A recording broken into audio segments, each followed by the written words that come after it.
আসসালামু আলাইকুম প্রিয় খামারি ভাই ও বন্ধুরা, আপনারা যে যেখান থেকে আমার এই ভিডিওটি দেখতে পারতেছেন, আমি সবাইকে জানাই আন্তরিক শুভেচ্ছা এবং অভিনন্দন। আজকে আমি এই যে ঘাসের জমিতে আসলাম আপনাদেরকে দেখানোর জন্য। এই যে আমার সামনে যে ঘাসটার জমিটা দেখতে পারতেছেন, এই জমিটার মধ্যে আপনার এই যে ঘাসটা রোপণ করা আছে, এই ঘাসটার নাম হচ্ছে ইন্দোনেশিয়ার স্মার্ট নেপিয়ার ঘাস। এই যে ঘাসটার, তো দেখেন, এই ঘাসটা যদি আপনি জমি চাষ করে যদি একবার রোপণ করতে পারেন, একবার রোপণ করলে কমপক্ষে 5 থেকে 6 বছর আপনি অনায়াসে এই ঘাসটি গরু ছাগলকে খাওয়াতে পারবেন। এই ঘাসটা কিন্তু গরুর পাশাপাশি ছাগলে কিন্তু খুব বেশি পরিমাণে ঘাসটা কিন্তু খেয়ে থাকে।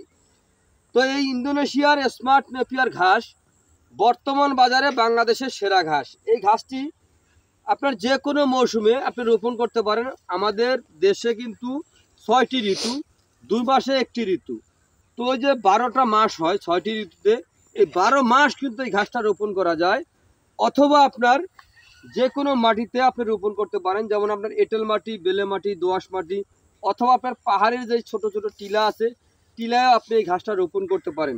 দেখেন, এই ঘাসটা কিন্তু আপনার জোয়ারের পানি অথবা বৃষ্টির পানি হচ্ছে আবার চলে যাচ্ছে, ওরকম জমিতেও আপনি এই ঘাসটা রোপণ করতে পারবেন। তো ওই জমিতে কিন্তু আপনার ঘাসটা হবে একেবারে ডাইরেক্ট, যে বালি ড্রেজার দিয়ে যে বালি ফালানো হয় সেই বেলে মাটি, ওই বালির ভিতরে যদি আপনি রোপণ করেন ওই জমিতে ঘাসটা হবে। কিন্তু আপনার মাঝে মধ্যে একটু সেচ দিতে হবে, মানে পানি দিতে হবে, তাহলে কিন্তু আপনার এই ঘাসটা কিন্তু হবে। তো এই ঘাসটা রোপণ করার পূর্বে জমিতে আপনারা ভালো করে জৈব সার ছিটিয়ে দিবেন, তারপর জমিটাকে ভালো করে চাষ করে নেবেন। তারপরে অন্তত পক্ষে ভালো মানের, উন্নত মানের, মানে পরিপক্ক যে কাটিংগুলি হয়ে থাকে, কাটিংটা আপনি রোপণ করবেন। কাটিং যদি দুর্বল হয়, আপনার জমি যতই ভালো করে আপনার চাষ করেন না কেন, লাভবান আপনি হতে পারবেন না। কিন্তু আগে বীজটা ভালো হতে হবে। তো আপনারা যে যেখান থেকে আমার এই ভিডিওটি দেখতে পারতেছেন, যদি আপনাদের কাছে আমার এই ভিডিওটি ভালো লেগে থাকে তাহলে আমার চ্যানেলটিকে সাবস্ক্রাইব করবেন, বেশি বেশি করে শেয়ার করবেন।